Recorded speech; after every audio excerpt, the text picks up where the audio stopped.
Hi guys, I'm here now with Reagan, the Rookie of the Year for UAAP Season 78. Have you swam all your life? Is it something that you've done? Yeah, I've been swimming since I was about 6 years old, competitively already. So ever since, it's been part of my life. And where did you train? We started training in Ayala Heights under Coach Archie in Harpoon Swim Club, and then I think 3 years ago we started to train here. So you trained in Ateneo even when you were in high school? Yeah. Oh, okay. How is that? Is it like a club or something like that? Yeah, we were under a club, but then because it was under Coach Archie as well, who's the program head of this, sometimes we'd end up training with the college kids. So that's where like the influence came in from, like I want to be part of that. Okay. And as a rookie to the whole UAAP experience, how would you differentiate swimming in high school to swimming in college?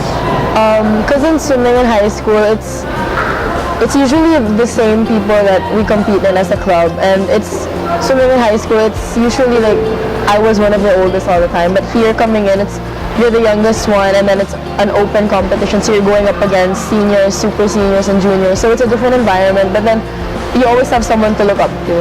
And were you threatened by that, knowing that everyone's older, everyone here has like more experience? A little bit, but then it was more motivating than it was threatening. Okay, and did you learn anything from this year being a rookie that you'll take on to next year? So hopefully we'll have another championship. That definitely leadership and teamwork are the key components because right, I said I ended up training with the college kids years back, and it was really this year where the whole team was one, even in training alone. So by the time it was competition, it was a really supportive environment. Okay, and you also mentioned that you're ME, Management Engineering, and of course we all know that's a very important course in Ateneo. It's a very prestigious course. So how do you manage that? Especially, you're a freshman, you just entered college for the first time. So how do you swim and do your schoolwork at the same time? Usually, because I made my schedule in a way that I don't have any break, so I'm done at 1:30 every day, and then the earliest I start is on Wednesday, so that's 7:30 to 1:30, but on other days it's like 9:30 to 1:30. So I do homework, I get home at 2, then training's at 3:30, so I do homework around 6:30 when I'm home from practice. And being Rookie of the Year this year, is the MVP award something you're looking to get in the future? What is your goal? The MVP is really far from possible, especially because Ate Hannah has been the constant MVP, but I really want to aim for the gold medals, especially in 400 and 800 free, because I was silver this year next to Ate Kim, and she's graduating, so I want to be able to secure that, not just for myself, but for the team, because next year will be if this year was a close fight, next year will be even closer, especially because Ate Kim and Ate Basil are graduating this year.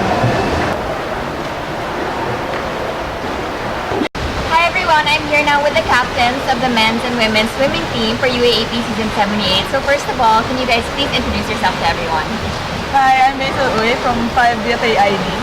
I am actually from 4BS Life Sciences.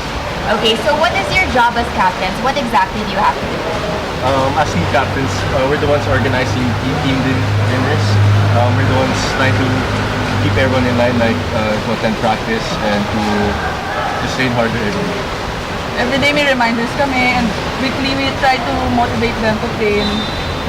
Okay, and when you look at swimming, sometimes we can see it as an individual sport, diba? Because sometimes you're just competing against the other person. So how do you translate that into being a team sport?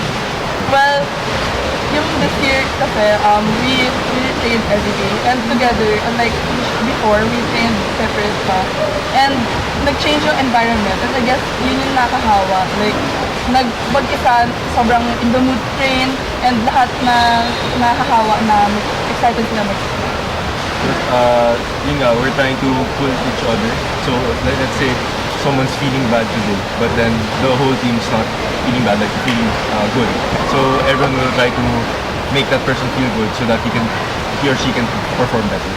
Okay, and as captains, I'm sure you know what's going on with the team every time. So what do you think was the most challenging part of the season? I think injuries. Because in swimming, we're very injury prone, like shoulder injuries or body pain. So we try to remind everyone to stretch, to do extra exercises just to recover faster. Okay, so what do you attribute this year's win to? Because both the men's and women's team won this year. I guess siguro, like I said, overall environment change, and mas marami yung excited to compete. Like, if kahit na naging kami magkakalaban, I guess hindi na siya naging factor na instead of parang competing with one another, we try to encourage na parang friendly rivalry na siya. For me, I think it's the hard work and dedication of everyone. Everyone really try to do their best and try to get their best times for this year's season. And as captains, what's your advice to your teammates or anyone who hopes to be in the Ateneo swimming team? I think they just have to work hard. Show us that they work hard so that everyone will be influenced by their actions. And I'd like to add na sana ready sila mag-commit and maging priority din nila yung mission. Okay, so Axel, you mentioned that your course is life science, and we all know that's one of the most difficult courses in Ateneo, and that prepares you to become a doctor. Yeah. So how do you manage that? How do you manage the academics, the swimming, and do you want to become a doctor in the future? Yeah, I want to become a sports doctor, like for the bones, or orthopedic surgeon, hopefully in the future. So I manage my time by listening in class, trying not to fall asleep. That's one of the hardest things to do in class, especially after training almost twice a day, every day. So I guess it's trying to keep your focus in class. That's a really big thing. Because if you go already focus in class, you don't have to study again that hard in the evening. So you can rest na lang. And do you think being an athlete is at an advantage to wanting to become a doctor? Yeah, I think so. Because if you're an athlete, it takes time and hard work and dedication to really pursue something that you really want.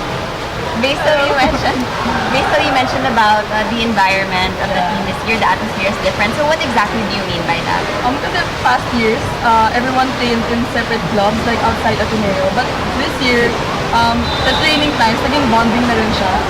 And we parang endure the pain together. So I think that's yung different. Na-feel namin hirap, but then it's still rewarding afterwards. And both of you as captains, what's your hope for Ateneo swimming? What do you hope it will become?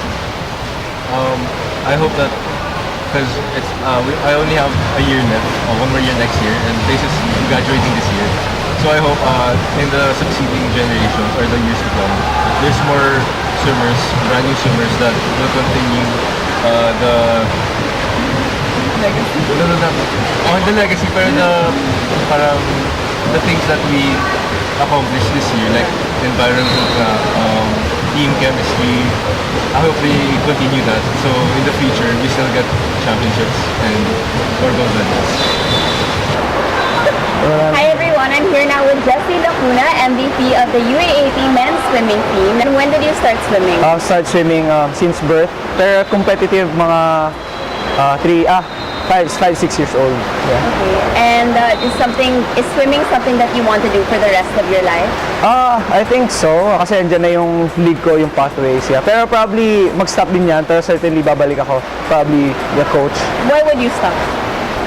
Old age? Old age? Yeah, I think so. Yeah. Okay. And what's the hardest part about swimming for you? I think it's the process and the training lang. What's Kasi the training like? What do you have to do? you need to wake up like early at 6. And then mag-training kayo until 8 before class. And then class in the middle. Then balik sa hapon. Yung mga 3 until 7 ng gabi. Then yun lang yung routine mo for the past 1 week or for the rest of your life, I guess. Okay. And unlike the other sports like basketball or volleyball, you have a very long season. But with swimming, we know that your season is only 4 days. Yeah. So how do you prepare for those 4 days? What happens if you get sick or something like that? Di wala. Pagka nagkasakit, you need to I mean, kasi parang before pa pumasok natin the season is like 4 days lang. So you need to train like 1 year for that 4 days. So so pagka nagkasakit ka, it's your fault na rin. Yeah. Pero syempre, you need to take care of yourself. And is your training, is it only in the pool? Is it only swimming? Or do you have other sorts of physical training? We have other like dry land. Yung nakita nyo kanina, after swimming, they use a dry land. So we need a medicine ball, stretch course. Sumatakbo rin naman kami. Okay. And I was told that you're a very good swimmer. You don't just swim for Ateneo. Where else do you swim? I'm swimming under Ateneo and national team. Okay, Jessie, what's your favorite swimming stroke?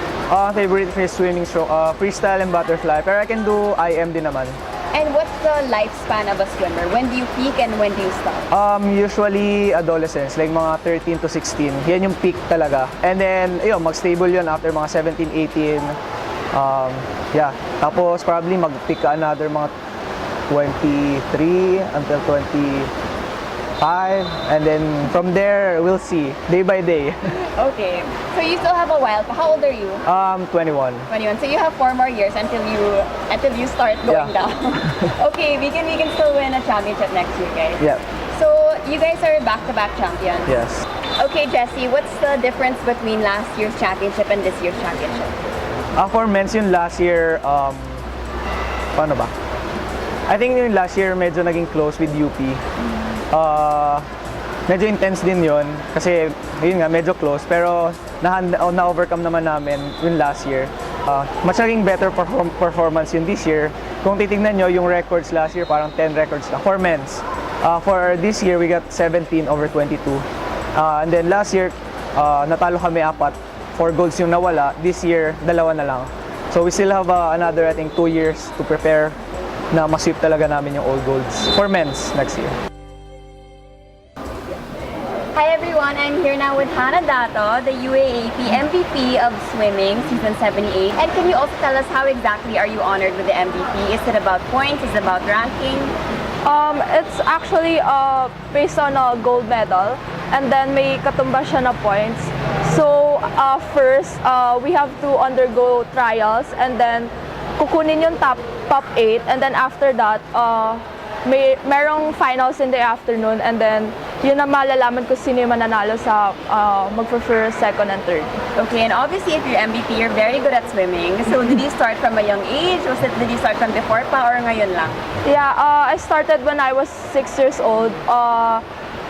At first parang fun lang and then naging dream ko na rin na makasali sa Olympics and stuff. Kaya hanggang ngayon nagtutuloy-tuloy ako. Wow. And how often do you guys practice? Is it every day, twice a day? Twice a day. And Twice? then, yeah. Oh my- Sometimes may gym sessions kami. Ayun. And it's every day in the week. Yes. How do you manage that with your academics? Because me, I don't even have a sport and I'm already having a hard time in class.